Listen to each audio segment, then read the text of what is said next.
El petróleo del Golfo Pérsico. Árabes y persas en dos costas enfrentadas.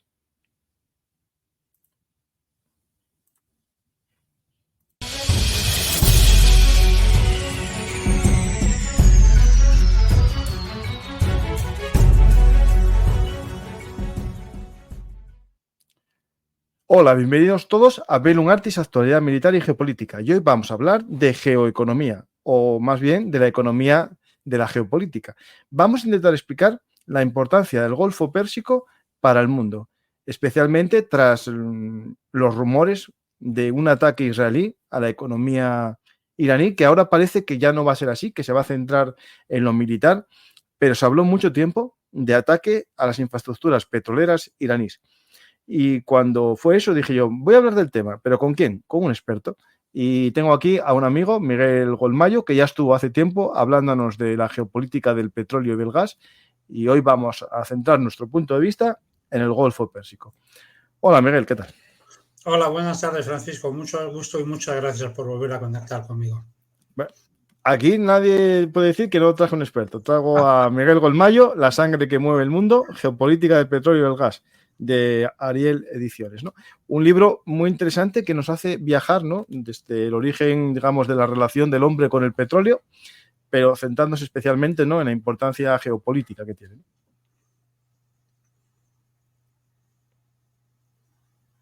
Sí, Miguel, ¿me oyes?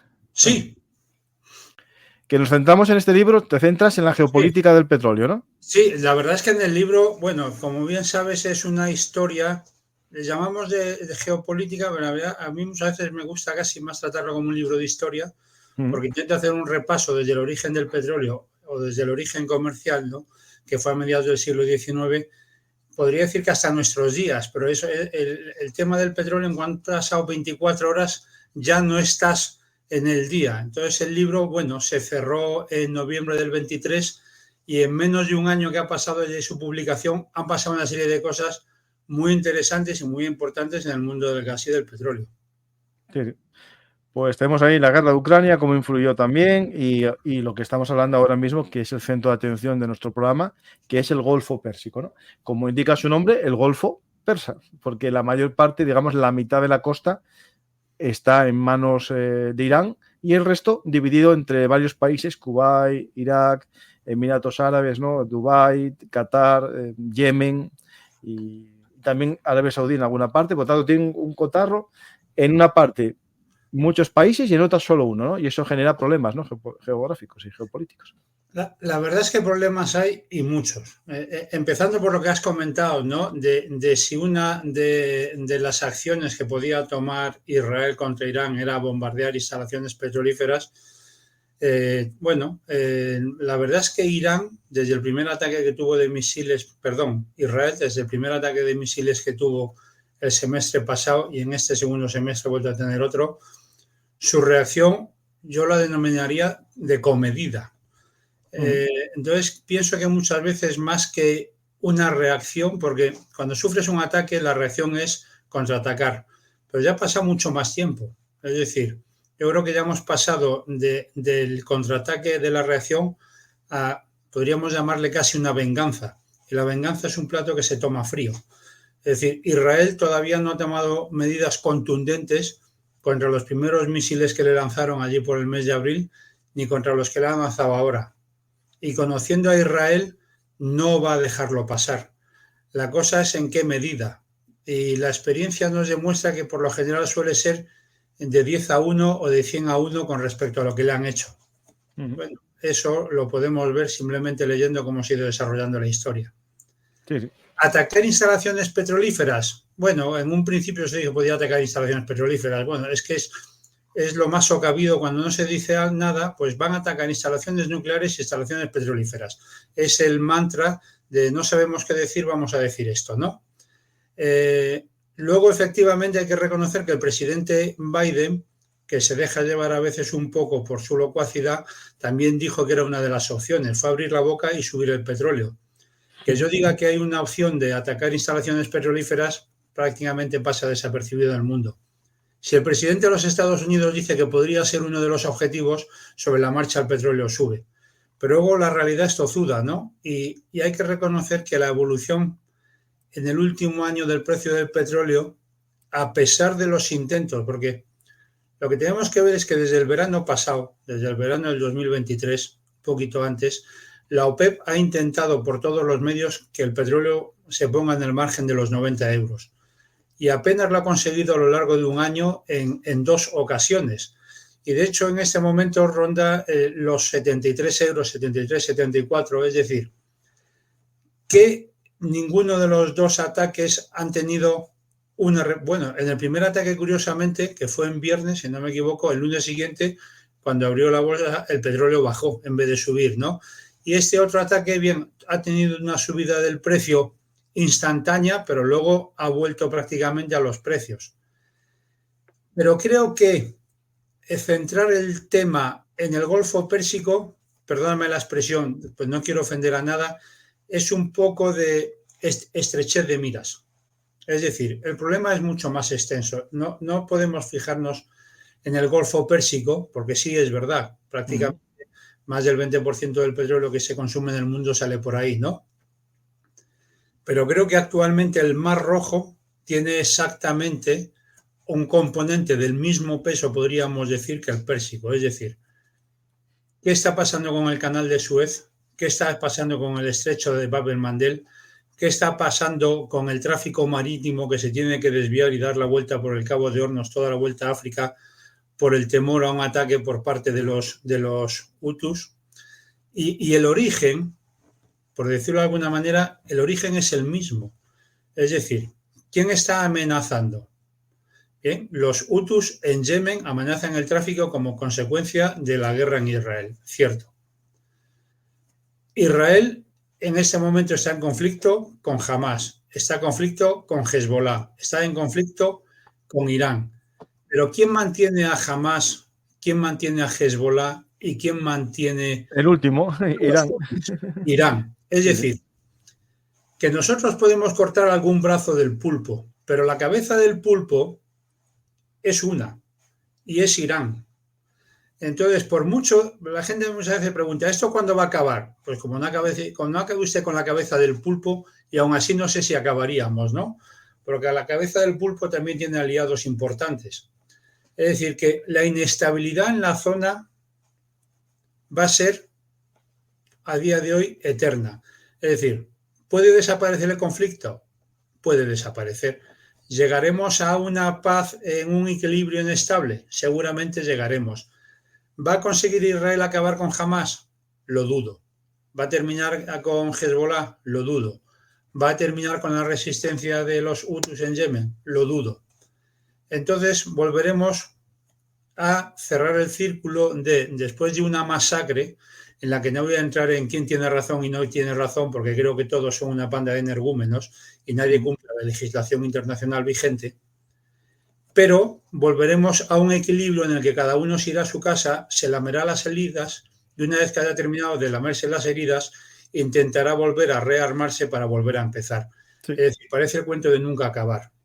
Claro, ahí sí que interesaba, por ejemplo, los intentos de los países árabes de llevarse bien con Israel para que la economía fluyese y hubiese mejores relaciones económicas. Claro, al que no le interesa que esto funcione es a Irán.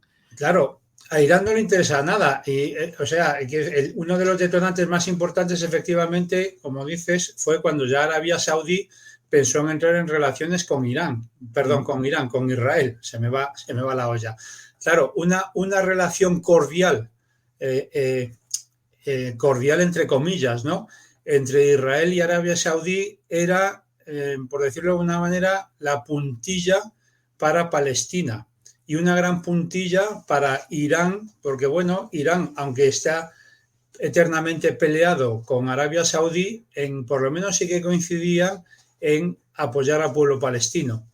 No es que Arabia Saudí fuese a dejar de apoyar al pueblo palestino, pero estaba claro que le iba a dar otro enfoque, ¿no? Si entraba en relaciones con Arabia Saudí, Israel. Y el mundo árabe, hay que reconocer que ya Israel poco a poco ha empezado a tener contactos con diferentes países del mundo árabe, ¿no? Bueno, ya desde la guerra de Yom Kippur, que nos vamos al año 73, fue cuando Egipto cambió su postura y dejó de ser el líder del mundo árabe e intentó reconciliarse tanto con Estados Unidos como con Israel. El relevo lo cogió Siria, que decidió pues hacerse el paladín del panarabismo, ¿no?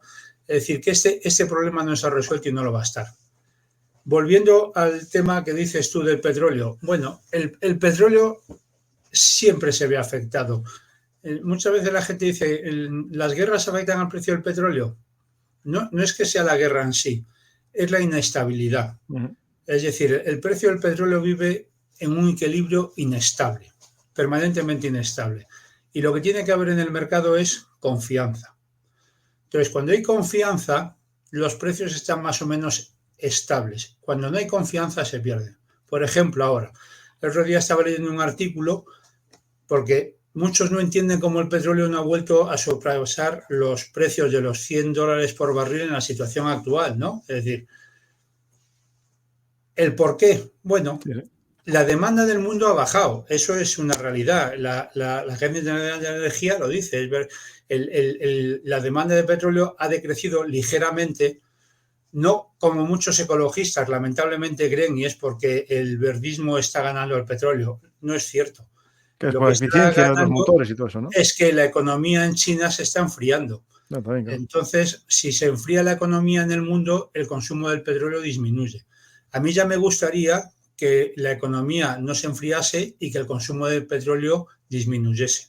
Eso sí que sería más a favor de las energías renovables. Pero la realidad es un poco más triste, ¿no?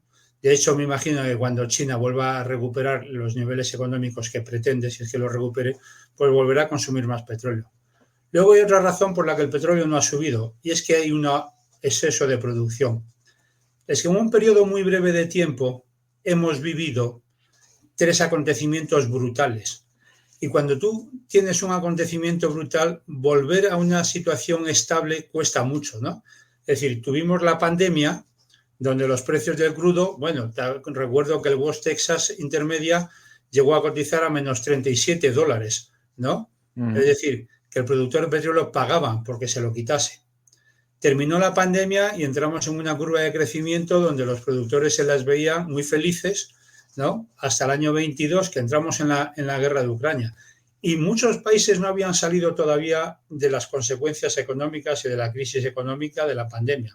Y nos metimos en otra nueva que de repente disparó los precios de una manera brutal. Pero el mercado se reajusta y los precios han vuelto a bajar. La guerra de Ucrania continúa.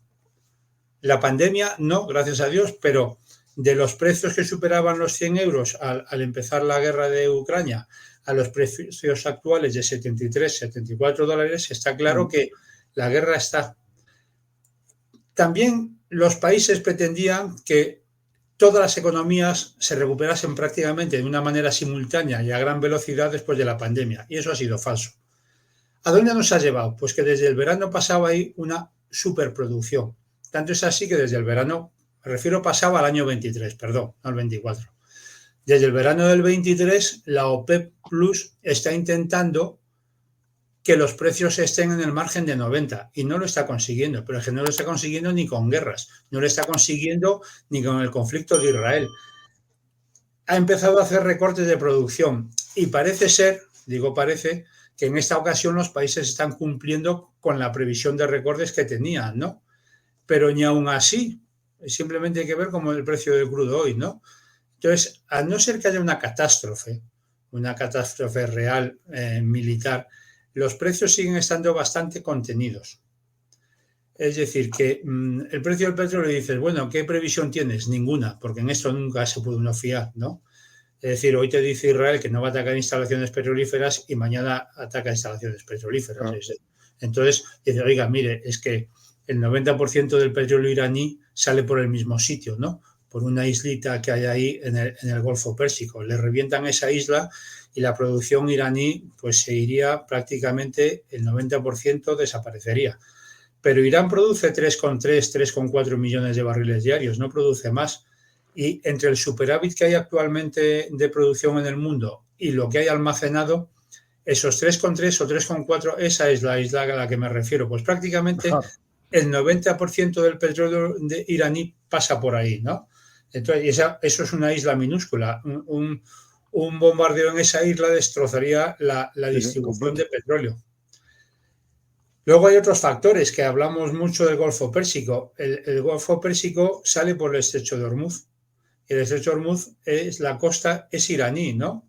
Y por ahí pasa el 20% del petróleo, aproximadamente, porque luego las cifras nunca son exactas. Entonces, por ahí sale el 20% aproximadamente, que a la salida se divide en dos partes más o menos iguales. Una se va hacia Asia y la otra se va hacia el canal de Suez. Entonces, claro, el estrecho de Hormuz es el gran cuello de botella, pero luego tienes otro cuello de botella que lo tienes en el estrecho de Bab el-Mandeb, ¿no?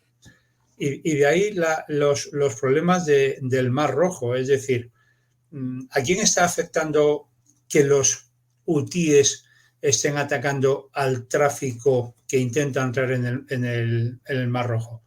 Pues fíjate, el primer perjudicado es Egipto. ¿Egipto, los peajes? Egipto, la mayor fuente de ingresos de Egipto en su PIB es el canal de Suez. Sí, sí. Y el negocio del canal de Suez ha bajado un 60%.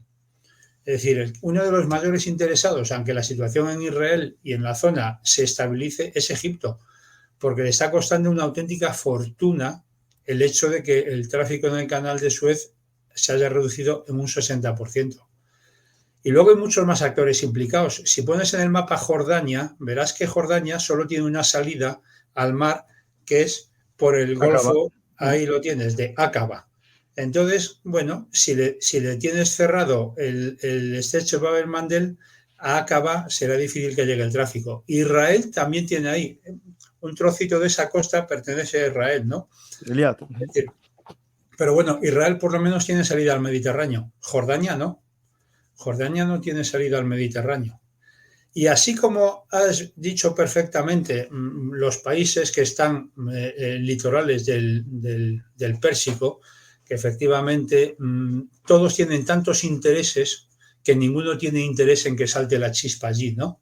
Pero sin embargo les preocupa mucho menos que salte en el Mar Rojo, porque claro, cuando salta la chispa en casa del vecino y si además me beneficia es estupendo. Y entonces con los conflictos que hay en Sudán, con los conflictos que hay en Eritrea, pues el Mar Rojo es un sitio que no se le puede perder de vista. Y por si la gente duda de la importancia del Mar Rojo, no vamos a dar dos pinceladas, ¿no? ¿Quién está interesado en poner bases militares o bases logísticas en los puertos de Sudán? Rusia, sí. China e Irán. Claro, por eso hay que recordar que estos tres, sobre todo Rusia, apoya a los grupos de acción rápida, que son los rebeldes. Claro. Y Sudán, el gobierno está siendo más ayudado incluso por Ucrania, pero dicen que también... Sí, o sea, que el conflicto en realidad, en la televisión sale el Golfo Pérsico y es curioso, porque creo que el Mar Rojo está mucho más en peligro que el Golfo Pérsico. De hecho, hay una noticia ahora mismo que tiene que ver con esto, que es que Israel está muy interesado en Somalilandia, que hay un puerto que tiene Emiratos Árabes Unidos que lo va a ceder o lo va a dejar usar a Israel también. Israel tiene mucho interés en tener puerto también en el Golfo, en el Mar Rojo, ¿no? O en el Golfo de Adén. Es que ese es otro conflicto, es decir, son conflictos que están enquistados. Ese puerto que sacas de Berbera, si amplías un poquito para que no se vea tan pequeño, ¿cuál es el problema ahí? Tú fíjate las alianzas que son muy curiosas. Etiopía no tiene salida al mar. Claro. Y la salida al mar históricamente de Etiopía ha sido a través de Djibouti. Actualmente en Djibouti, en el puerto de Djibouti, si vas por allí, de turismo no te lo recomiendo. Hay una base norteamericana, hay una base francesa y una base china. Es decir, la primera base militar naval que tiene China fuera de China está en Djibouti y ahora quiere hacer alguna en Sudán. Es decir, para que veas la importancia de la región. Etiopía, como te decía, no tiene salida al mar y acaba de firmar un acuerdo con Somaliland, la parte norte de Somalia que da al Golfo de Adén, que sacabas antes, Y con este acuerdo, lo que Somaliland cede a Etiopía son aproximadamente 20 kilómetros de su costa para que Etiopía pueda poner un puerto. ¿Qué supone esto? Bueno, Somaliland es una región de Somalia, históricamente, y en el año 1991 Somaliland declaró la independencia. Es la región independiente no reconocida por ningún país del mundo desde que se declaró independiente en 1991. Sí, sí. Al acuerdo que ha firmado ahora con Etiopía, la exigencia por parte de Somaliland es que Etiopía lo reconozca como país. Es decir, que sería un gran logro. De hecho, también reconoce, bueno, tiene relaciones diplomáticas Somalilandia con Taiwán. Una cosa interesante porque Sí, lo enfrenta con Djibouti, que con tendría esa Djibouti. relación con China. Claro. Sí, pero no. Entonces, claro, esto, fíjate, el juego de billar, por el juego de billar es complicado. ¿Quién se ha aliado con Somalia en contra de Somaliland y de Etiopía? Pues sorprendentemente, dices, ¿por qué tiene que ver? Egipto. De hecho, el mes pasado el presidente de Somalia fue de visita al Cairo y firmaron un acuerdo entre Egipto y Somalia. Sí, sí. Y dices, ¿cuál es la razón? Bueno, la razón es la gran presa que Etiopía está construyendo en los inicios del Nilo y que es un motivo de conflicto brutal tanto con Sudán como con Egipto. Egipto no está dispuesto a que Etiopía controle las crecidas del Nilo. Para eso tienen ellos su presa de Asuán y no quieren que haya otra. Conclusión, Egipto se alinea con Somalia en contra de la independencia de Somaliland para que Somalia se alíe con Egipto en contra de la presa que los etíopes están haciendo sobre el Nilo. Al mismo tiempo, ahí lo tienes el conflicto de Sudán y el conflicto de Eritrea. Por cierto, en Eritrea también quieren poner bases militares los iraníes, los chinos, los turcos. Es decir, la inestabilidad política es infinitamente mayor en el Mar Rojo que en el Golfo Pérsico. La situación de equilibrio político en el Golfo Pérsico podemos decir que es total. Es decir, lo que pasa es que es un objetivo militar muy facilón para cualquier país, ¿no?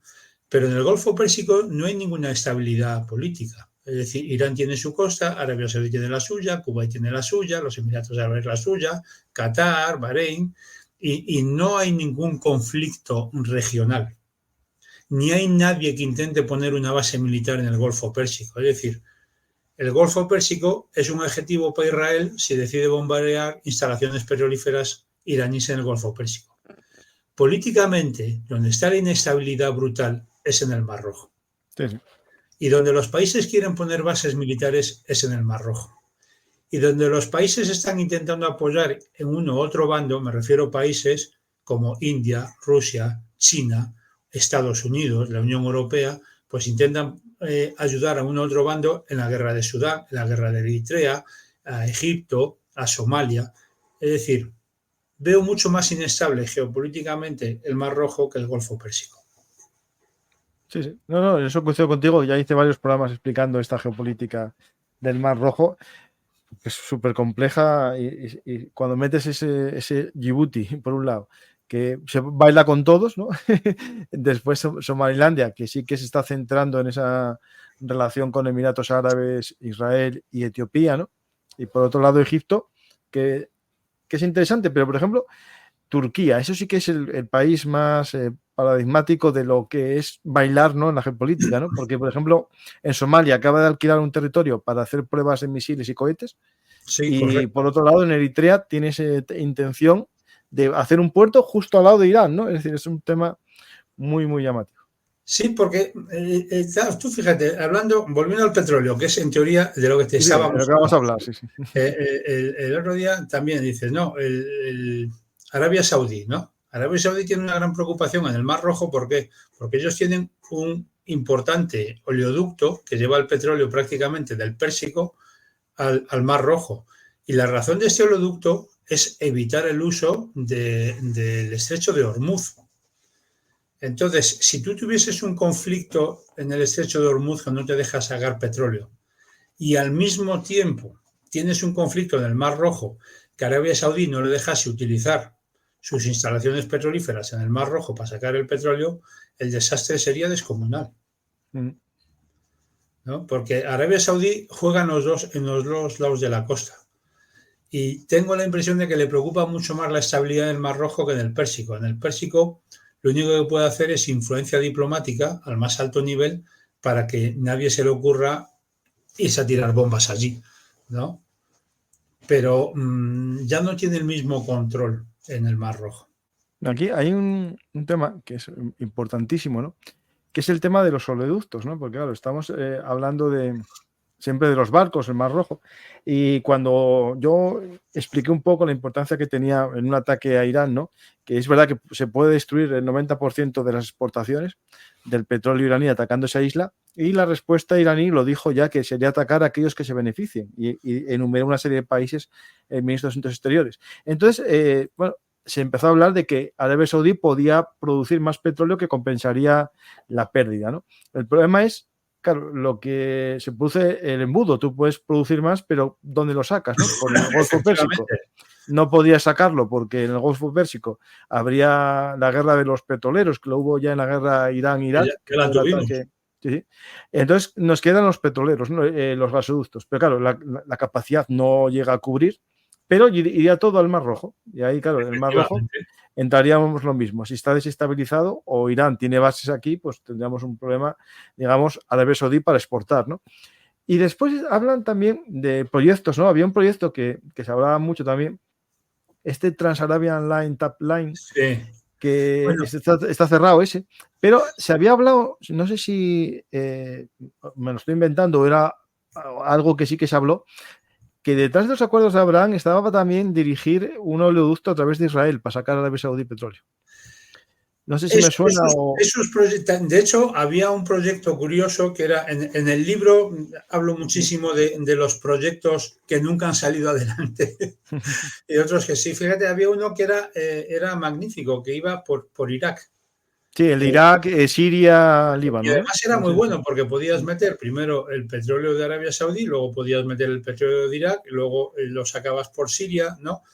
El problema es que la inestabilidad política no ha permitido, y los rencores entre ellos no han permitido que el 90% de los proyectos de oleoductos han muerto o están congelados en espera de que la situación política lo permita, ¿no?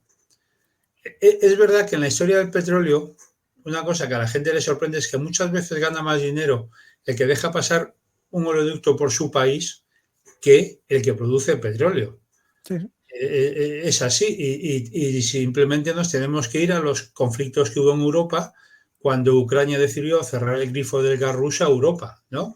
Y entonces en Europa fue la gran tragedia y la gran amenaza de que me cierren el gas que viene de Estados Unidos, perdón, de Rusia.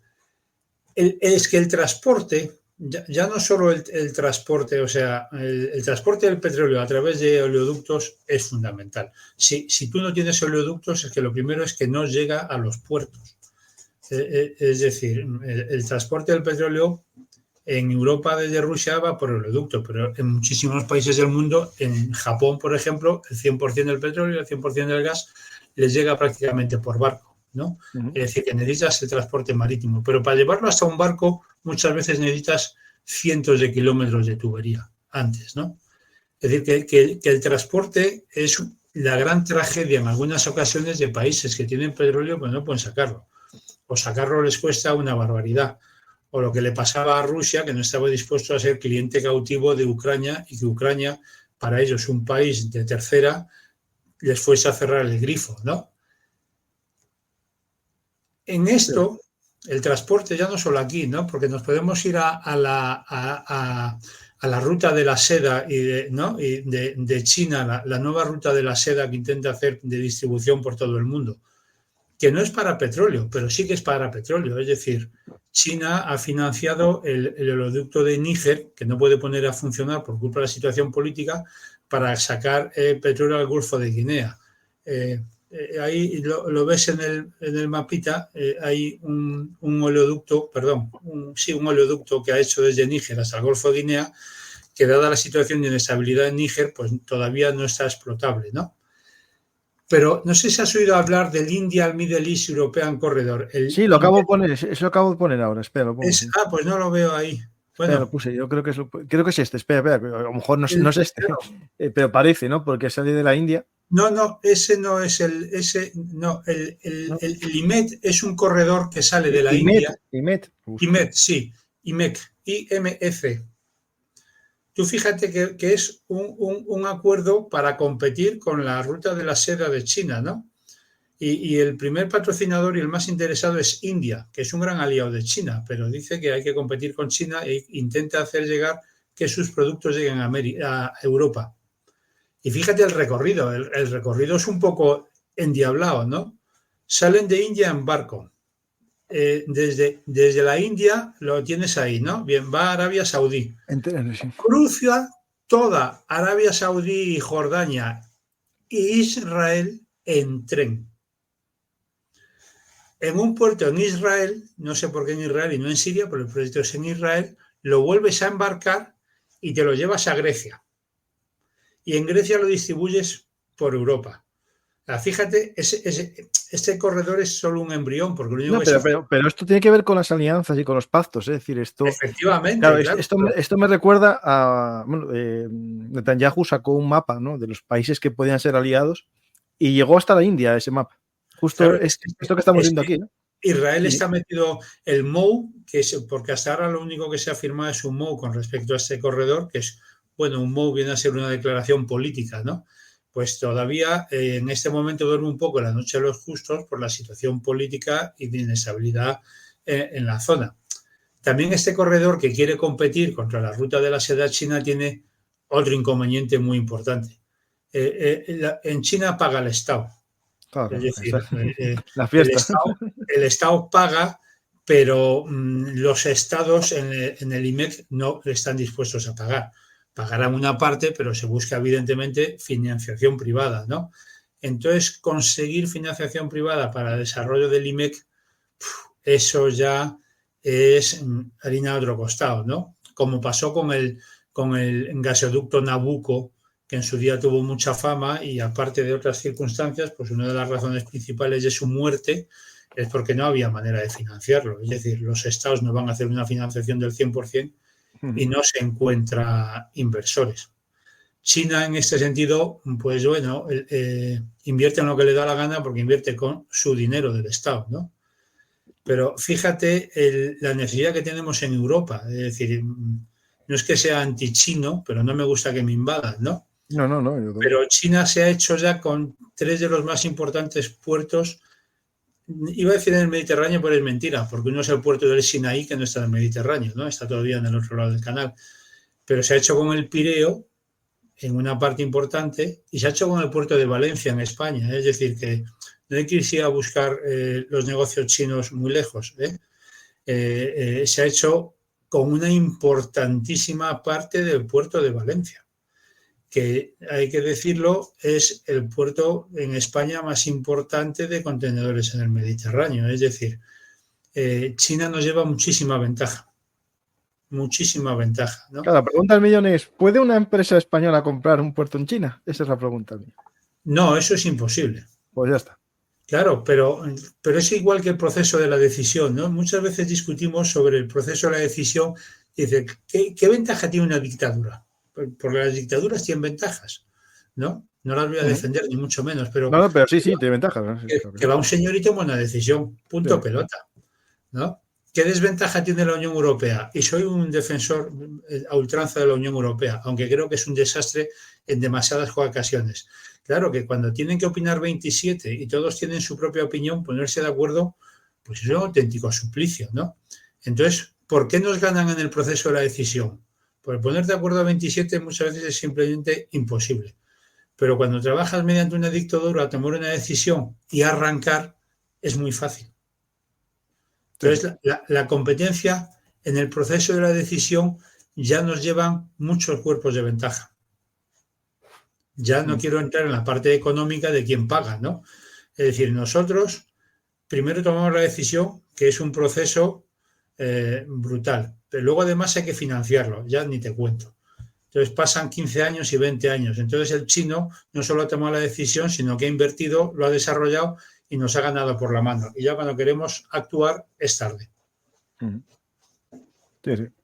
Claro, en esto, claro, el precio, ¿no?, del petróleo, para que suba o baje, ¿no?, está el juego de oferta y la demanda, que como vimos, lo que es la demanda, bueno, parece que no crece y la oferta se mantiene, ¿no? Incluso en algunos casos aumenta, ¿no?, por el fracking estadounidense, que hace que el precio no suba, ¿no? Incluso llega a bajar en proporción, ¿no?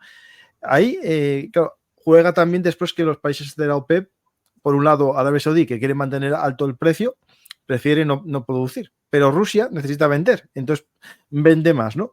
Y se enfada Arabia Saudí con Rusia porque uno quiere sacar más, aunque gane menos, y el otro quiere sacar menos para ganar más, ¿no?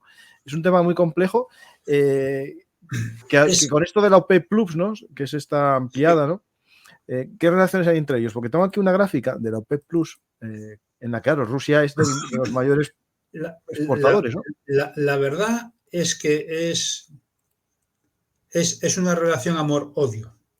Y me explico, ¿no? Es una relación amor-odio y que es una relación totalmente de interés, simple y llanamente de interés. Y además hemos visto grandes alianzas Arabia Saudí y Rusia y grandes enfrentamientos Arabia Saudí y Rusia. Pero las alianzas nunca han sido públicas, es decir, en público siempre se han peleado, pero yo no me lo creo. Y me refiero exactamente a la guerra que hubo de precios, que hizo que los precios sobre el año 14 se desplomasen de una manera brutal, ¿no? Que era cuando en Estados Unidos ya el fracking despegaba. Y Arabia Saudí y Rusia tuvieron un enfrentamiento en la OPEP de tal manera que el precio se desplomó brutalmente. Y ahora vayamos a las consecuencias de esa pelea, en teoría, de que Rusia y Arabia Saudí se llevaban mal. ¿Quién es el competidor con Rusia en la producción de gas? Estados Unidos. Es decir, Estados Unidos estaba produciendo gas a través del fracking y quería entrar en los mercados internacionales, afectando principalmente al mercado ruso en Europa.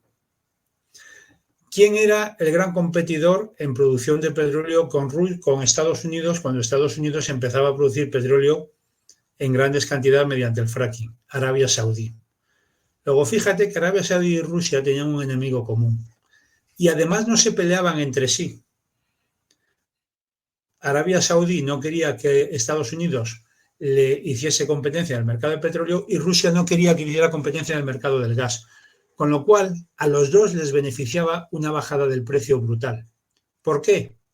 Porque tanto en Rusia como en Arabia Saudí, las empresas de gas y de petróleo las soporta papá Estado. Claro. Y es una realidad. Es decir, cuando las cosas vienen mal dadas y tu empresa tiene el apoyo del Estado, no vienen tan mal dadas. ¿Qué pasó en Estados Unidos? En esa época, para que el fracking fuese rentable, tenía que salir el precio del barril de petróleo por encima de los $50. ¿Qué se consiguió con esa pelea pública Rusia-Arabia Saudí? Que el petróleo bajase a los 37. Ese llevó a que el 80% de las empresas norteamericanas que producían gas y petróleo mediante fracking quebrasen. Claro. Que es lo que buscaba Arabia Saudí y Rusia. Y que no cuenten milongas. Lo que no querían era que entrase otro a jugar y a competir en su mercado. Luego les salió mal, pero eso era lo que se buscaba, que Estados Unidos no entrase en el mercado con el fracking. Y la manera era hundiendo a las empresas norteamericanas que no tienen el apoyo del Estado. En Estados Unidos, si te arruinas, te arruinas, si te haces rico, te haces rico. Sí. Así es, en los sistemas capitalistas de verdad, no los capitalistas de Estado, ¿no? Claro. Funciona así. Pero claro, por ejemplo, yo tengo mi opinión. O sea, China es un país que tiene empresas públicas y privadas públicas.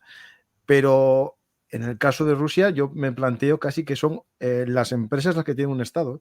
La gran importancia que tienen las petroleras y las empresas de gas en Rusia, no sé yo hasta qué punto, comparado con el resto de la economía, no es el verdadero Estado de esas empresas. Hombre, los grandes oligarcas cuando comenzó la época Putin, los grandes oligarcas de Rusia eran prácticamente los del mundo del gas y del petróleo. Y hoy en día siguen teniendo un peso brutal y un control del Estado brutal. Es decir, te recuerdo que cuando Putin llegó al poder en el año 2001, cuando relevó a Boris Yeltsin, perdón, ahora se me va la pinza. Bueno, no me sale el nombre ahora del antecesor de Putin, ya me saldrá. Yeltsin. Yeltsin, ¿verdad? O Medvedev, ¿no? No, era... bueno, la cosa es que él cuando subió al poder en Rusia en el año 2001, lo primero que hizo fue una reunión con los oligarcas rusos. Sí, les dijo, este negocio no es vuestro, es mío. Claro, todos eran del gas y del petróleo. Y entonces él les exigió dos cosas. Que empezasen a pagar impuestos, porque sorprendentemente, aparte de ser archimillonarios, no pagaban un duro al Estado. Entonces le dijo, ahora no, claro, porque en la época comunista no había impuestos. Claro, aquello era un cachondeo. Y lo segundo que les exigió es, no os podéis meter en política. ¿El que les ofreció a cambio? Podéis seguir con vuestro negocio, yo no voy a meter, y podéis seguir trapichando todo lo que queráis, que yo no voy a buscar delitos, ni de antes ni de ahora, ¿no? Entonces, bueno, ese acuerdo solo duró un año, porque en cuanto uno sacó los pies del plato, se acabó el acuerdo. El que quería vender sus acciones a una petrolera extranjera. Tú fíjate, cómo acabó aquello, ¿no? Pero, o sea, la idea era simplemente exigir que pagasen impuestos y a cambio podéis seguir robando lo que queráis. Sí.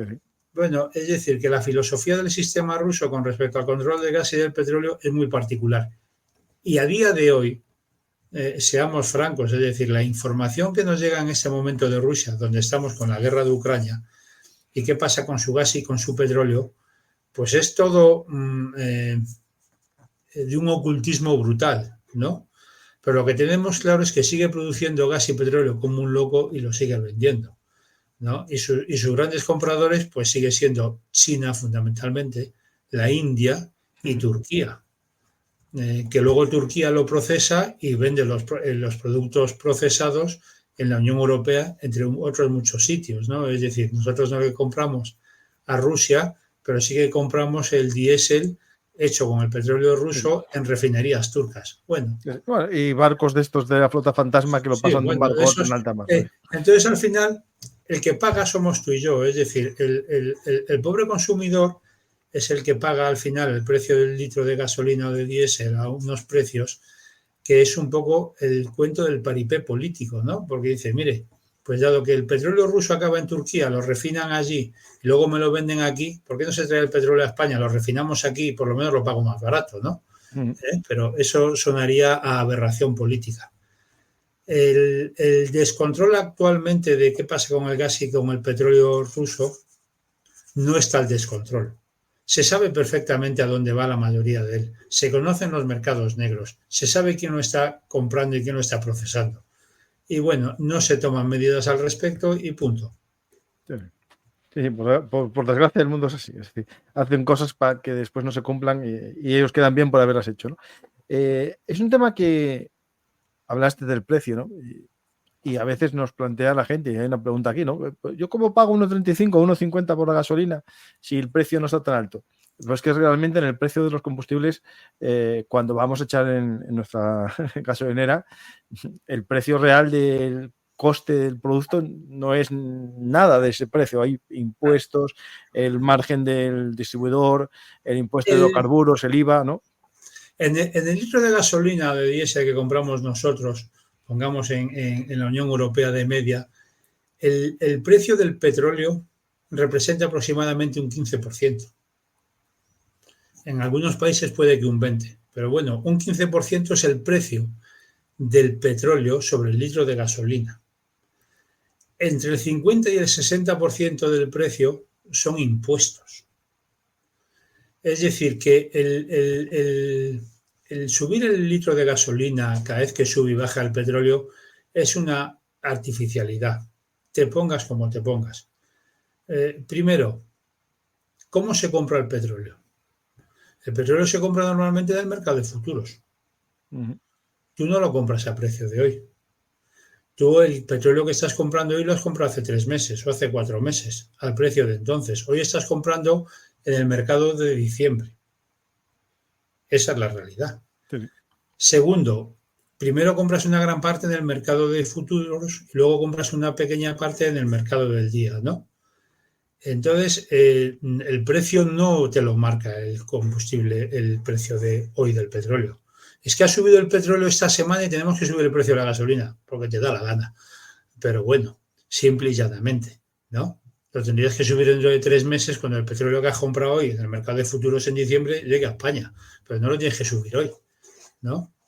Segundo, con un margen de impuestos del 50 al 60%, pues claro, la cosa pinta mal. ¿Y quién es entonces el gran beneficiado del precio de la subida del carburante? Los estados. Claro, Claro. el IVA va en ¿Quién, proporción. quién se lleva la tajada más grande en todos los países, excepto en los productores de petróleo? Sí, sí, ¿Quién se lleva la tajada que representa como mínimo el 50% del precio del litro? El sí, Estado. sí. Los Es decir, carburos, el IVA, claro, el céntimo el Estado, sanitario. cuando se rasga las vestiduras diciendo, por Dios, ha subido el precio del petróleo, en realidad se está frotando las manos. Si son los estados los que se forran. Sí, sí. Si tú tienes un 60% del precio del litro en impuestos. Y luego el otro 40% es verdad, está el petróleo, el refinado, la distribución, la venta. Todos sacan tajada. Aquí No, nadie, evidente. Cuantas aquí más nadie se queda intermediarios, así. más gente. Aquí todos, pero el que se lleva la tajada más grande siempre es el Estado, con unos impuestos brutales. Entonces, se podría bajar, fíjate, cuando dieron una subvención de 20 céntimos, ¿no? Por la crisis de Ucrania, entonces vamos a poner una subvención de 20 céntimos al litro. Bueno, ¿qué representaba 20 céntimos en un litro que estaba cerca de a 2 euros el litro? Pues 20 céntimos era el 10%. Bueno, efectivamente, entonces los estados, en vez de ganar entre el 50 y el 60% por litro, pasaron a ganar entre el 50 y el 40, ¿no? Pero se seguían forrando. O sea, Sí, sí. es una entrada de dineros para los estados brutal. Sí, sí. No tengo duda ninguno. Están por aquí en el chat hablando, ¿no?, de los eléctricos y eso. Es verdad que ahora parecen más económicos los eléctricos, pero yo siempre voy a deciros una cosa. Cuando el Estado vea que baja la recaudación de los hidrocarburos, va a empezar a meter un impuesto a la recarga de coches eléctricos para compensar la pérdida. No tengo dudas ninguna, ¿no? Mira, yo no puedo estar más de acuerdo con lo que acabas de decir, porque todas estas ideas geniales de vamos a esto que es más barato, pues mira, esto es como la drogadicción, lamentablemente, Claro. ¿no? Entonces, ¿cómo consigo que alguien se haga heroinómano o cocainómano? Le regalo la droga Sí, sí. y luego se la vendo un poco baratita. Y cuando ya tiene un mono del 8, se la cobro a precio de oro puro. Bueno, pues todas estas genialidades de que es mucho más barato, y te lo diré, pues yo tengo un coche híbrido enchufable, eléctrico. ¿Qué es más barato? Bueno, esto yo me lo he comprado porque creo que es bueno y circulando por Madrid me es muy cómodo y la verdad es que prácticamente no gasto gasolina, ¿no? Uh-huh. Es decir, tengo un enchufe en casa, lo enchufo prácticamente todos los días. Lo de qué es más barato habría que discutirlo. Primero, el coche es mucho más caro. Claro, tienes que ver cuántos Segundo, kilómetros haces para compensar.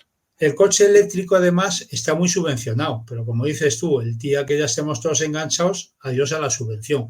Ya no te digo que te suban los impuestos, es que como que te quiten la subvención te han hecho un hijo, ¿no? Luego el precio de la electricidad es otro dilema. Luego el precio de ponerte un cargador, porque no, el coche eléctrico está muy bien y vale tanto. Digo, ¿tienes cargador en casa? Pues yo he tenido que poner un cargador. O si no, tienes que tener un enchufe. Y luego tienes que ver cuál es la tarifa buena y a qué hora lo cargas. Es decir, no quiero decir que el coche eléctrico sea más caro, ¿eh? No digo eso. Lo que no me fío absolutamente nada es de los agoreros que me dicen que es mucho más barato. No, No cuando soy el Estado pierda recaudación, ya te digo yo que se claro, inventan, a ver, se inventaron impuestos ecológicos, impuestos del claro. sol, en los paneles solares en aquel momento, después lo quitaron, pero se inventó, o sea, no Es tengo decir, dudas, ¿eh? O si no, desgaste de las sí, carreteras. sí, si lo que dices tú es decir, tú al final el precio es totalmente arbitrario.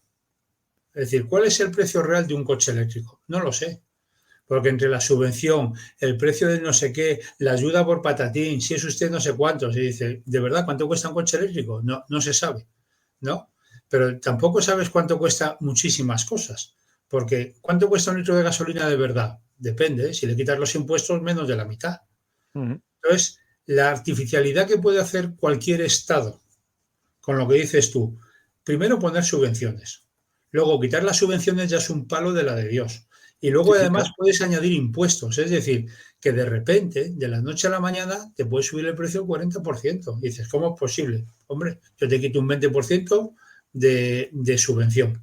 Y el año que viene te pongo un 20% de impuestos. Y en 2 años te acabo de cascar un 40% No, más. Miguel, y no te olvides que te hago declarar en IRPF la subvención. Efectivamente. Mira, el otro día, perdona, aunque no tenga nada que ver, estaba con un compañero mío del trabajo que estaba indignado, que tiene un hijo de 18 años que le han dado los 300 euros esos de ayuda, ¿no? Y dice, bueno, que se los den. Y de repente se lo encontró en su declaración de la renta, más Claro, 300 claro, euros. claro, claro. Lógico, no, es que Dice, es lógico. le estoy dando patadas en el culo a mi hijo para que, dame de los 300 euros lo que me están cobrando a mí, ¿no? Entonces dices, efectivamente, dice, la decisión de cuánto es el coste no te puedes fiar. Pero eso nos pasa en todo, es decir, ahora tenemos el gran problema de que los paneles solares chinos son baratísimos o los coches eléctricos chinos son baratísimos. Esa pelea la tenemos en Europa, ¿no? Y dice, Sí, claro, sí. Pero ¿cuánto está de dopado ese precio? claro, efectivamente, dígame usted cuánto está de dopado, Ujú. ¿no? Porque ¿qué va a hacer el chino seguramente con el coche eléctrico? Una vez que hayas inundado el mercado europeo y te hayas cargado la producción europea, ya Claro, puedes claro. poner el precio que El quieras. precio que tú quieras y bien puesto, ya Claro. verás. Sí, sí, sí, sí. Que eso nos pasa con los paneles solares. Ya no se producen paneles solares prácticamente en Europa, porque China se ha comido el mercado. Sí, sí. Y muchos productores de paneles solares en Europa actualmente en realidad no son productores de paneles Son solares. montadores de paneles. Son Eso montadores de En piezas. Asturias había alguna que hacía y Son ahora sí, claro. montadores de piezas chinas. Sí, sí, sí, sí. Es muy triste. Esto sería para hacer un día un programa analizando cómo se suicidó Occidente y nuestra industria, ¿no? Eso es algo que, que da para mucho comentario, ¿no? Pero nuestra industria va a seguir dependiendo del petróleo. Tú fíjate, No, materias primas, sin duda ninguna, claro. Ya. no, no, sin ninguna duda, pero aparte de las nuevas materias primas como las tierras raras, los metales preciosos para todas las energías verdes, la realidad, la realidad es tozuda, siempre digo lo mismo. A día de hoy, el consumo energético en el mundo, energético, no de energía eléctrica, porque la gente muchas veces cuando habla del mix energético no dice la verdad. El mix energético se refiere a energía eléctrica, pero el consumo de energía en el mundo a día de hoy, el 80% viene de combustibles fósiles, petróleo, carbón y gas natural. Y esa es la realidad. O sea, Hay la uno aquí, realidad, en España el 44%. no, en España casi el 78% viene de combustibles fósiles. Ah, no, sí, claro, más gas, claro, no, no, Claro, más gas, claro, claro, claro, es que claro. hay un problema grave que es que Sí, a sí. la gente no es que le intenten engañar, pero no son claros al explicarlo. El concepto de mix energético está referido solo a la energía eléctrica.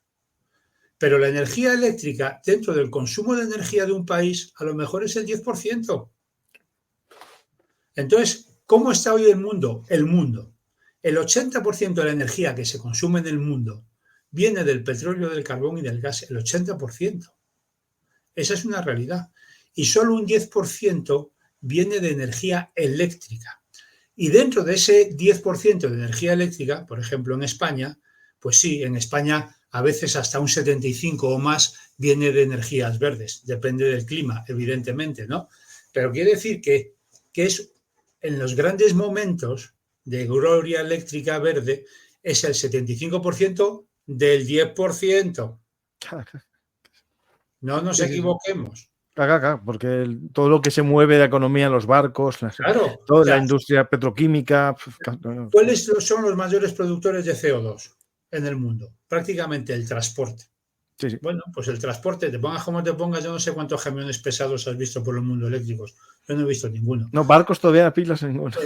Barcos a pilas tampoco. Sí, efectivamente, hay proyectos, se han hecho modelos experimentales, pero, o sea, tú cuando vas, yo he circulado mucho por Europa, ¿no? Y ves caravanas que parecen procesionarias, los gusanos, pero en vez de gusanos son camiones, ¿no? Y dices, aquí hay 300 camiones. Te juro que los 300 van echando humo. Es Sí, sí. así. Entonces, ¿cuándo ese gusano de camiones cruzando Europa va a ser verde? Lo veo difícil, ¿eh? O sea, ¿Eh? lo Claro. veo difícil, así a priori. De hecho, nos vamos, pero estamos dentro. Es decir, ahí también, ¿te acuerdas aquellas prohibiciones que ponían prohibido motores de combustión, pum, pum, tal fecha, ¿no? Pero claro, los fabricantes europeos están desarrollando combustibles nuevos que no son exactamente los que quieren prohibir. Y al final, a lo mejor la solución no está en, digamos, en la electrificación completa, sino en combustibles alternativos también. Para el transporte, digamos, pequeño, ¿sí? Para los coches. Es que lo de la electrificación completa, personalmente creo que es un error y una utopía. Sí. Así, simple y llanamente. También es verdad una cosa, es decir, no motores de combustión. Bueno, yo ya que peino canas y se ve, evidentemente, yo el primer coche que tuve, cuando le daba un poco de cera, hay que decirlo, consumía 18 euros a los 100 kilómetros. 18 litros, perdón, a los 100 kilómetros. Yo hoy si le doy un poco de cera al coche, que no lo hago nunca, en vez de 18 consume 9. Y si no corro, es decir, la misma tecnología ha evolucionado brutalmente y sigue evolucionando brutalmente. Es decir, un motor de combustión de ahora, un motor de combustión de hace 25 años no tiene nada que ver. Y lo ves en el transporte aéreo. Seguramente recordarás los grandes aviones que llevaban 4 turbinas. Se veían. Ahora, ¿cuántos aviones con 4 turbinas ves? No, ahora son muchos de 2 ya y transatlánticos que cruzan. Pues claro, ahora tú cruzas el océano y son de 2 turbinas. Es decir, ¿y por qué? Bueno, se ha reducido muchísimo el consumo. Y se ha reducido muchísimo la cantidad de contaminación. ¿Que se sigue contaminando? Una barbaridad. ¿Que hay que reducir las emisiones de CO2? Es indiscutible. Pero no va a haber vehículos de combustión. Hombre, la industria europea del automóvil es uno de los grandes motores de Europa. Entonces, por ahora, claro, pero es que si te cargas la producción de vehículos porque contamina. Luego vamos a atacar a la ganadería porque los animales sueltan metano, por no dar otro nombre a la suelta de metano de los animales. No vamos a producir agricultura porque también contamina. La producción textil en Europa también es contaminante.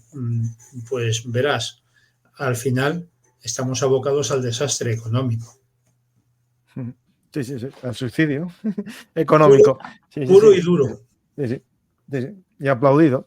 Claro, no, pero no solo aplaudido, fomentado y en muchos casos estúpido.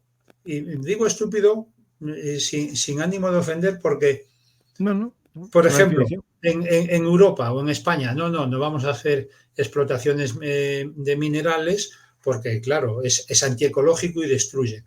Pues la legislación para una explotación mineral en Europa y en España en particular ya la quisieran los chinos, ¿no?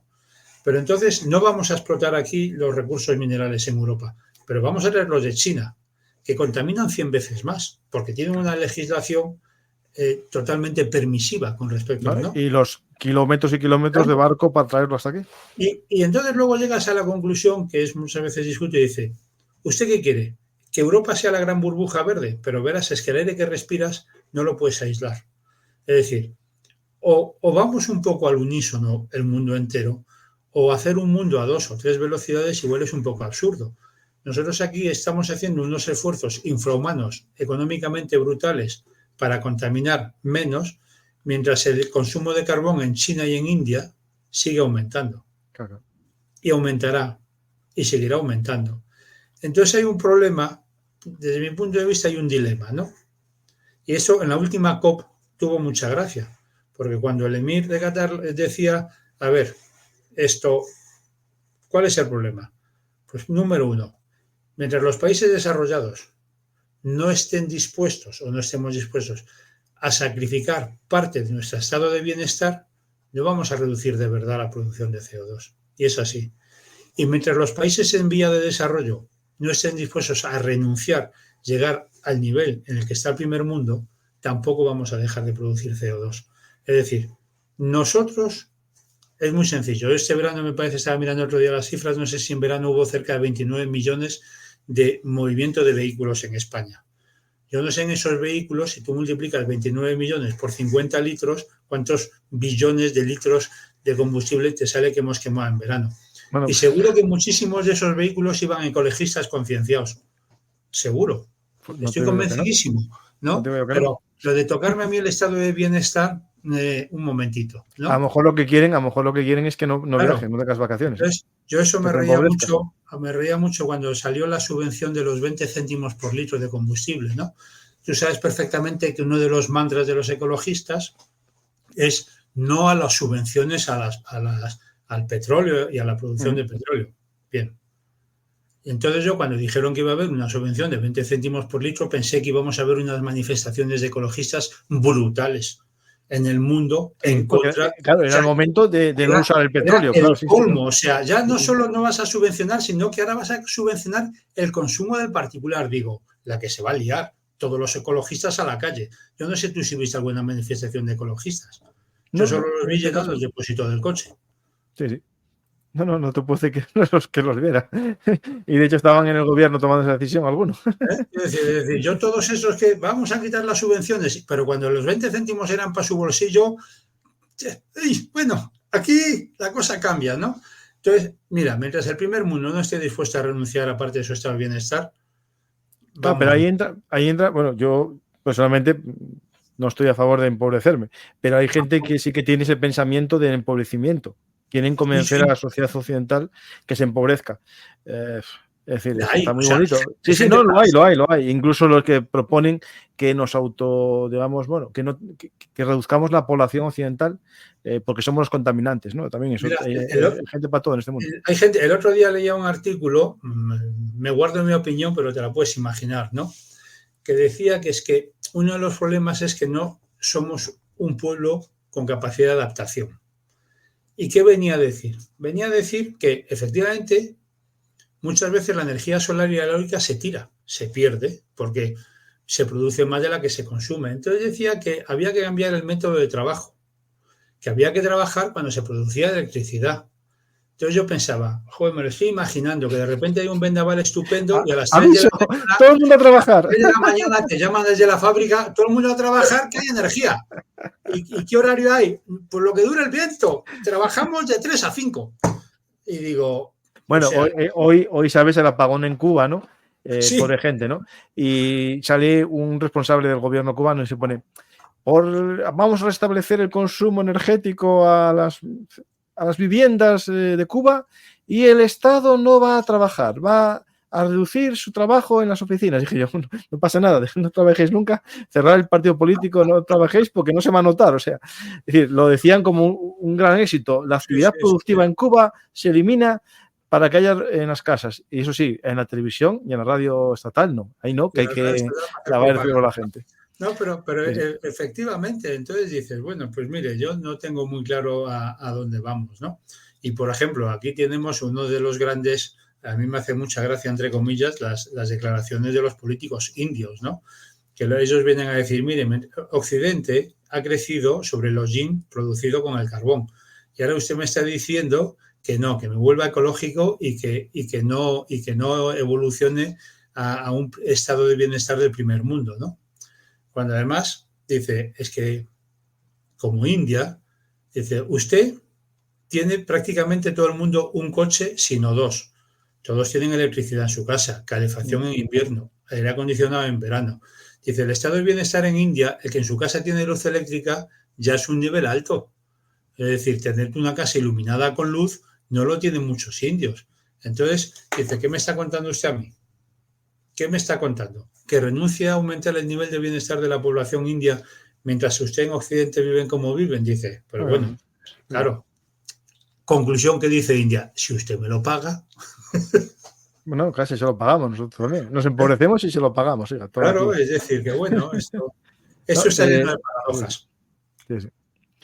Pues vamos a ver las preguntas del público, a las que nos hicieron, Miguel, Muy porque bien. nos fuimos un poco de lo que es el Oriente Medio, pero sí que es importante entender que al final es todo lo mismo. Es decir, si ahora mismo hablamos de Oriente Medio y nos importa mucho lo que pasa en esos países, es porque es la culmen en la base del petróleo, porque hay conflictos en Níger, en el Sahel completo, ¿no? En Burkina Faso, en Sudán, que no nos importa mucho porque no está el petróleo ahí metido. Yo creo que es importante entender que egoístamente lo que importa a Occidente de ahí es esto, ¿no? Es decir, pero hay otras cosas que no sea el petróleo. Por ejemplo, no sé si has leído que y lo siento, volviendo a Irán, Ujú. está queriendo establecerse en Níger, porque como sabes, cuando el gobierno de Níger echó a los franceses, Sí, sí. también ha cancelado el contrato de explotaciones de uranio que tenían compañías francesas. Francia, el uranio que se consume en las centrales nucleares francesas es un porcentaje muy El elevado de 50, el Níger. 40%, el Sí, 50 era de sí, Níger. Sí, sí, sí. viene de Níger. Entonces, como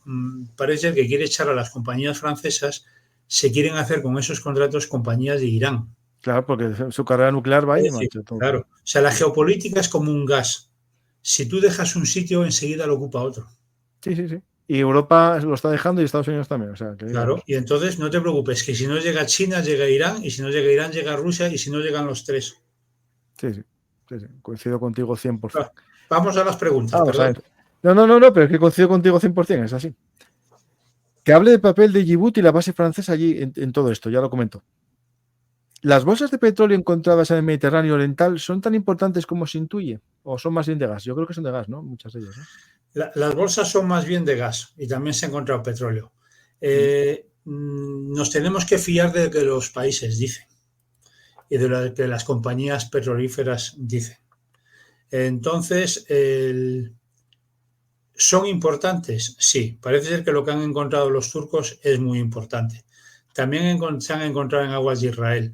El grado de confianza de los niveles que dicen, y dado que la producción es prácticamente irrisoria en este momento, yo no me fío.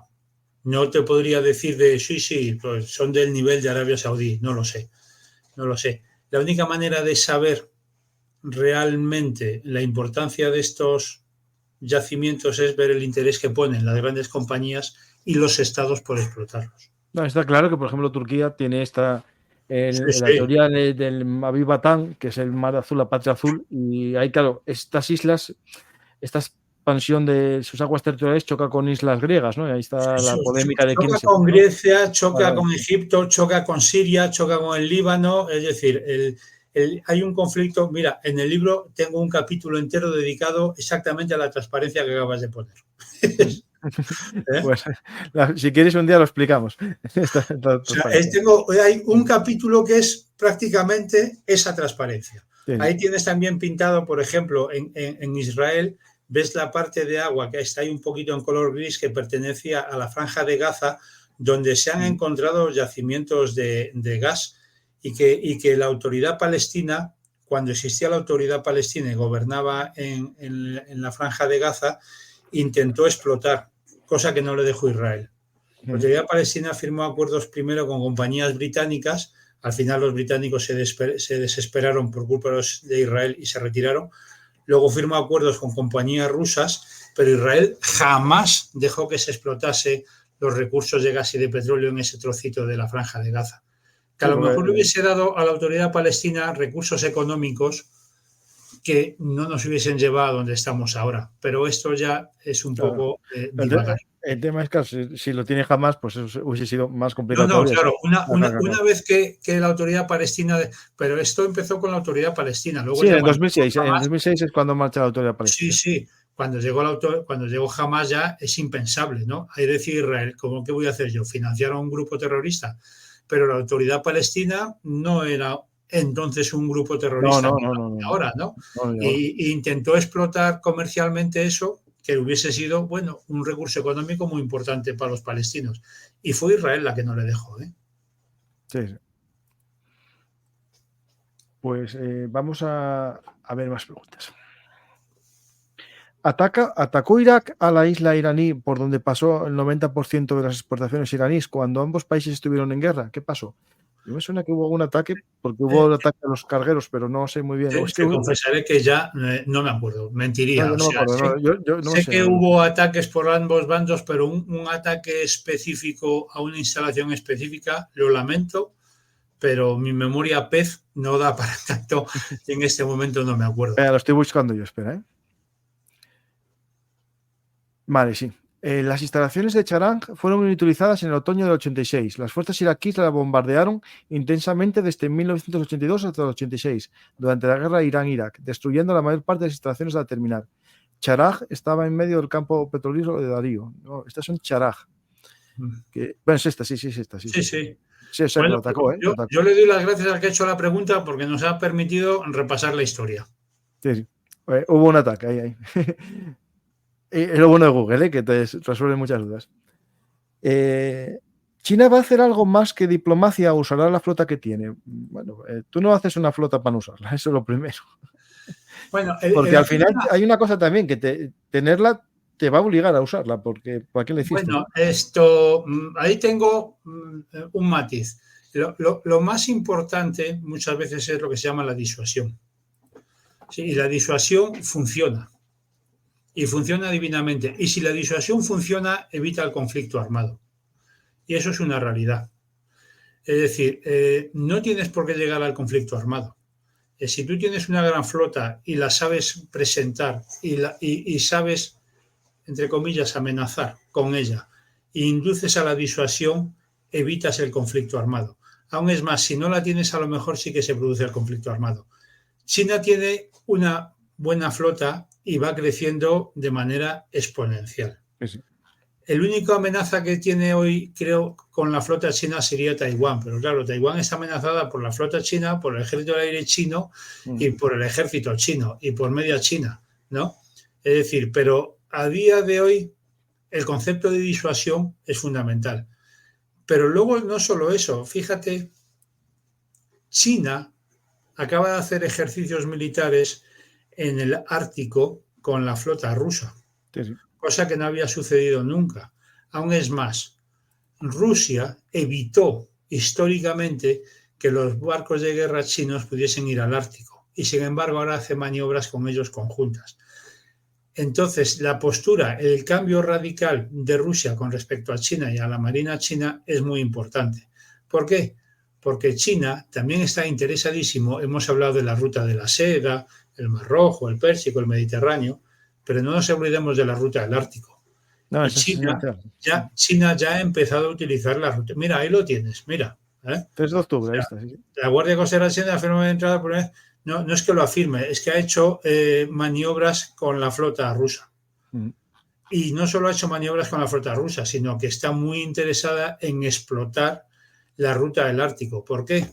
Pues porque un barco mercante cargado de mercancía china desde las costas chinas hasta Rotterdam puede tardar 14 días más que si hace la ruta del Ártico. Es así de sencillo.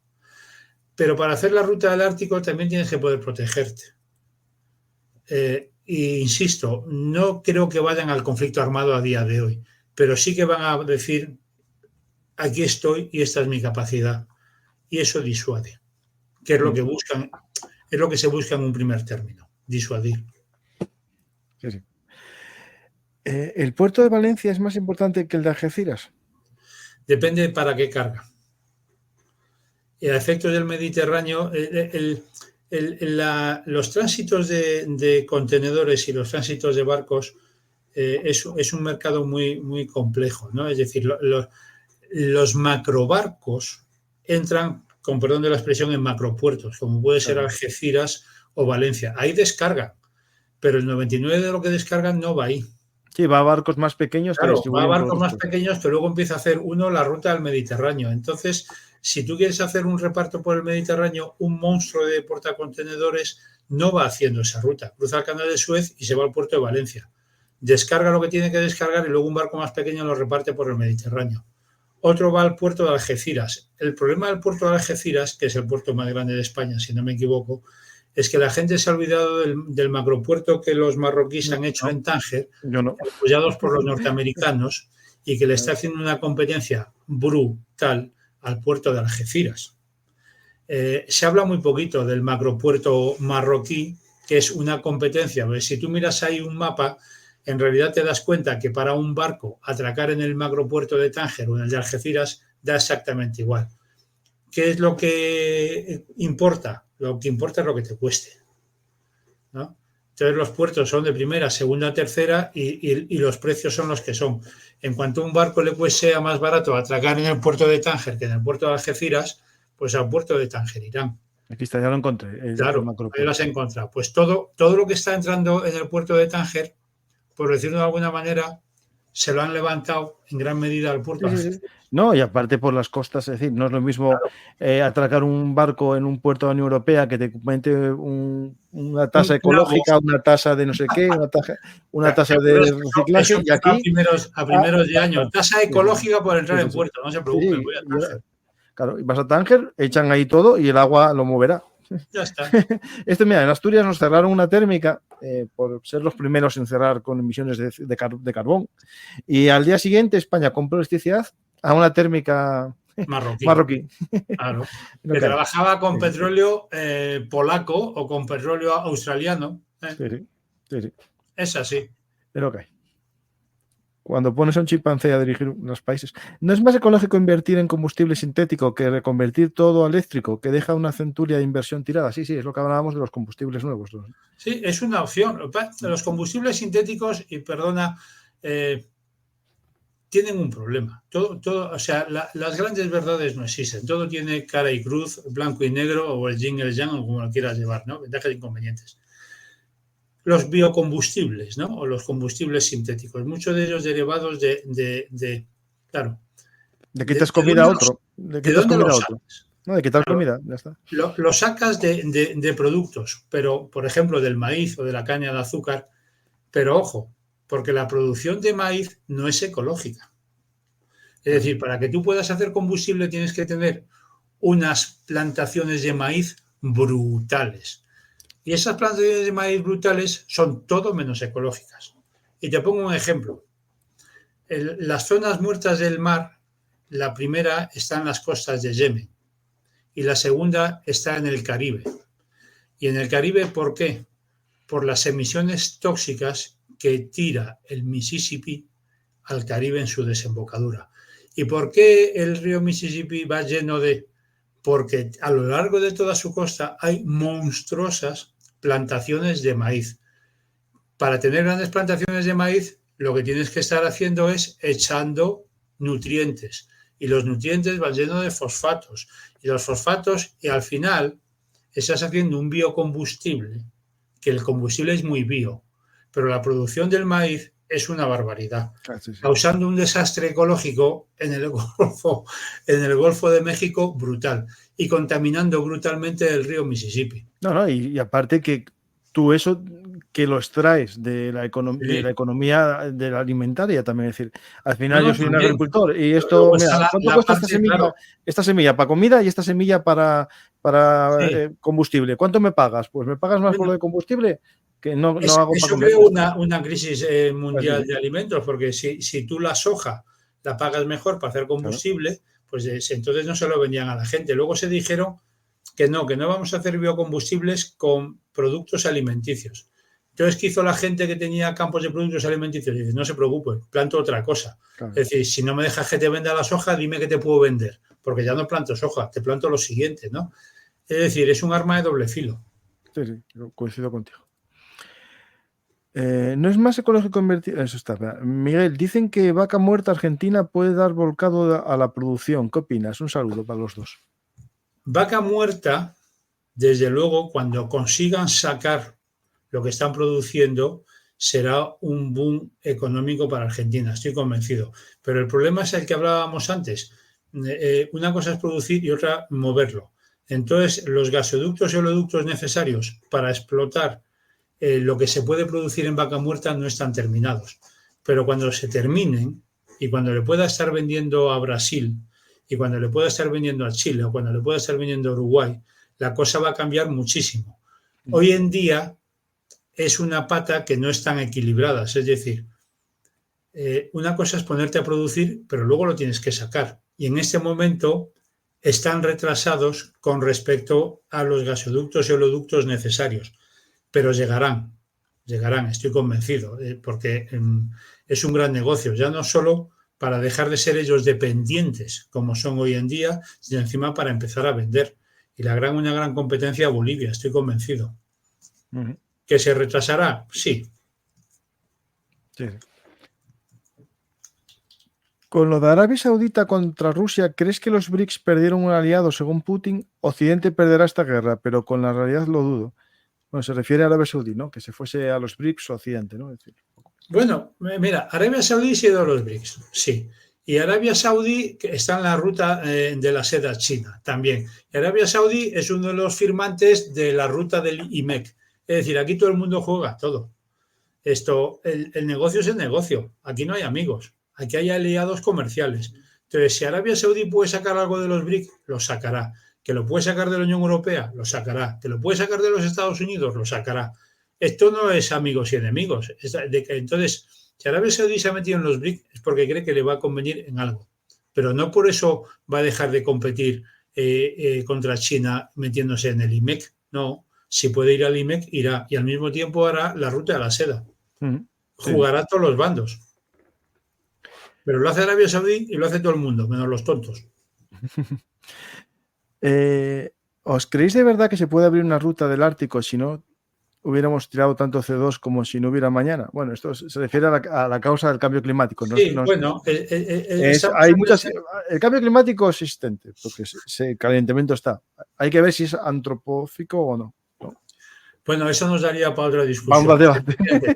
La realidad es que el espesor del hielo está disminuyendo en el Ártico y los barcos pueden pasar por donde no podían pasar antes. También los barcos son mucho más resistentes que los de antes. Que si es por culpa de haber echado el CO2 o no, entonces ya entramos en la discusión de a qué se está produciendo el cambio climático. Pero creo que en el hecho de que hay cambio climático nadie lo discute. La discusión es qué parte el hombre tiene la culpa y qué parte no. Pero eso no era el motivo de esta entrevista. No. Lo digo porque nos estamos metiendo en un libro que estoy terminando de escribir. Ah, bueno, interesante. Por cierto, los e-fuels no se producen a partir de ningún producto agrícola, sino de hidrógeno con dióxido de carbono. Esto es el e-fuel que Porsche, los e-fuels. No, eso es cierto. Bueno, sí. Esos son los que hace Porsche, lo que está diseñando Porsche en Bolivia, ¿no? Si no recuerdo mal, sí. Bueno, a ver, combustibles sintéticos es que si ya no hay venta en el mercado, no hay ninguno.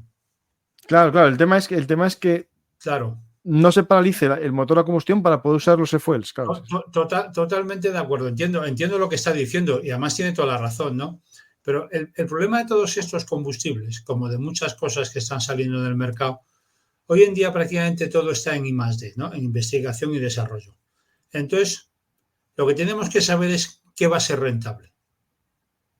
Es decir, si yo consigo producir un combustible y lo pongo a un precio que sea rentable y lo puedo producir en el volumen que el mercado me demanda, bien. Pero si yo estoy produciendo un combustible ahora de manera experimental, que el litro me sale a 10 euros y que en el estudio del mercado veré que nunca va a bajar de 4 euros, no va a ser rentable. Si yo veo el consumo de combustible hoy en día en millones de litros y luego veo que nunca podré alcanzar esa producción, malo. Entonces, hoy en día hay miles de inventos, miles. Pero ¿cuál va a ser económicamente viable y cuál va a ser industrialmente producible? Es harina de otro costado. Pero es verdad lo que dice, ¿eh? O sea, es totalmente verdad. La cuestión es ¿a cuánto va a salir el litro? Claro. No ahora. O sea, ya sé que en el periodo de investigación y desarrollo los precios no dice, pero usted ya sabe al final cómo va a quedar más o menos. Sí. ¿Y cuánto puede ser la producción? Esto es un poco como la agricultura ecológica, ¿no? A mí me encanta, pero todo el mundo come gracias a que hay productos ¿no? Y que puedes hacer unas producciones brutales en el mundo. Si tú te limitas a pequeñas producciones, está muy bien, pero el universo no come. No, claro. La gente con cierto dinero puede comerse todo lo que quieras bio, tener un Porsche que consuma 50 euros a los 100 kilómetros. Yo tengo que hacer un combustible que la gente pueda comprar. Y la comida para todo el mundo, ¿no? Es evidente. Claro. ¿Podría ser Estados Unidos autosuficiente haciendo fracking? Estados Unidos prácticamente es autosuficiente haciendo fracking. No lo es en un aspecto. El fracking solo produce petróleo ligero y tú no puedes vivir con petróleo ligero, necesitas petróleo pesado también. Es decir, el petróleo ligero se sacan unas cosas y el petróleo pesado otras. Es decir, que Estados Unidos sí que compra petróleo, pero compra básicamente petróleo pesado, ¿no? Porque es una carencia que tiene. Por ejemplo, Venezuela, Estados Unidos le compra petróleo a Venezuela. ¿Por qué? Porque Venezuela prácticamente solo produce petróleo pesado. Es así. Entonces tú al final necesitas un mix entre petróleo ligero y petróleo pesado para sacar todos los subproductos que salen del petróleo. Pero si hablamos en número de barriles, sí que es autosuficiente. Sí. Aquí, don Pepe, muchas gracias por el thanks. Es impresionante la charla de hoy. El tema tratado de hoy con tu invitado Miguel ha sido de lo mejor. Es un tema afín a mi carrera. Me encantó. Muchas gracias. Desde Colombia, un saludo aquí a España. O España a Colombia también. Pues muchas gracias por el detalle, por el café. Ya lo tomaré. Y si un día veo a Miguel en persona, pues también lo tomamos juntos ahí. Pues Miguel, todo un honor. Voy a ver si quedan alguna pregunta más. Soy Argentina, algo corrupto nuestros gobernantes. ¿Lo de vaca muerta enriquecerá al país o a una persona en particular? Bueno, eso es el tema de toda la vida, ¿no? Bueno, eso ya es un tema de política complejo, y yo no me meto en la política de cada país. Esto, con perdón de la expresión, que cada mocholo aguante su olivo. Nosotros tenemos a los nuestros y vosotros a los nuestros. Ya nos valen los nuestros. Y el francés tiene a los suyos y el italiano a los suyos. Eso, cada país tiene su cruz. Sí, sí. Bueno, hay un problema que también es el problema del mal holandés, decían, ¿no? Esos países que viven de exportar materias primas sin manufacturar, ¿no? Eso no es lo mejor para un país. A veces no. lo que es un premio, ¿no? Tener tantas materias primas se convierte en un castigo, porque ese país no genera una industria manufacturera, no genera no. A ver, lo interesante sería tener tu capacidad de refinar, tu capacidad de vender productos refinados, ¿no? Sí, pero bueno, si te lees el libro verás que la historia del petróleo ha dado muchas vueltas y efectivamente uno de los grandes problemas ha sido que uno tiene los recursos y el que saca gran tajada es otro. Sí. Pregunta, un medio ucraniano...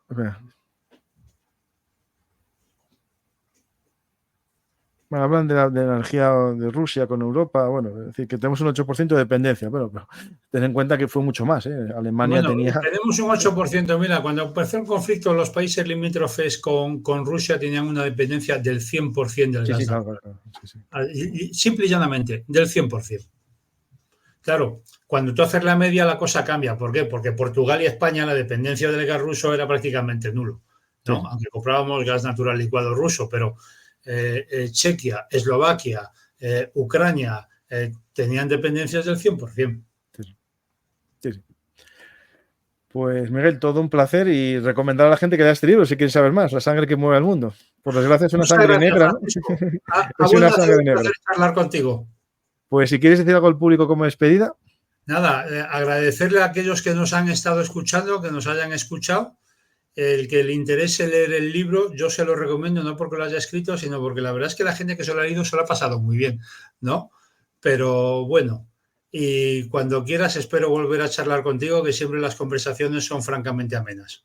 Eso mismo te iba a decir yo, que cuando quieras estás invitado aquí a Bellum Artis, Actualidad, para hablar del tema de la geopolítica de energía, pero también recuerda que habíamos hablado de hacer un día, si eso, de la historia, ¿no?, del combustible en la Segunda Guerra Mundial o de la Primera, que me acuerdo que habíamos quedado en eso y después no lo definimos bien. Perdona, te he perdido, se cortó la transmisión un momento. Que habíamos hablado en el otro programa, que no sé me acuerdo si tú ahora. Me estás oyendo, yo no te oigo. Sí, yo sí. Uy, se quedó. Bueno, pues yo no, te he perdido. ¿Ahora me oyes, Miguel? Sí, ahora sí. Vale, no, que habíamos quedado, me acuerdo ahora, de hacer un programa sobre el petróleo en las guerras, en la Segunda Guerra Mundial o en la Primera. Habíamos hablado de eso, me acuerdo yo ahora, sí. Sí, pero mira, hoy vamos a hablar del Golfo Pérsico y hemos hablado de todo. Sí, está bien. Es lo bueno que tiene la actualidad. Pues muchas gracias, Miguel, y me despido de todo el público, como siempre, agradeciendo que estéis aquí. Espero que os haya gustado el programa y si es así, dar a me gusta, dejar un comentario y compartir, que esta es la energía que mueve las redes sociales, el YouTube y todo esto, vuestra interacción. Ayudar a Bellum Artis, a que llegue más gente. Estamos a puntito de llegar a 30.000 seguidores en el de Actualidad y si no conocéis el canal de Historia, apuntaros también para que lleguemos a los 90.000. Muchas gracias a todos y hasta la próxima oportunidad aquí en Bellum Artis, Actualidad Militar y Geopolítica. Por cierto, si queréis ayudarme a llenar el depósito de gasolina, de diésel, perdonad, PayPal o Bizum. Muchas gracias a todos y hasta la próxima oportunidad.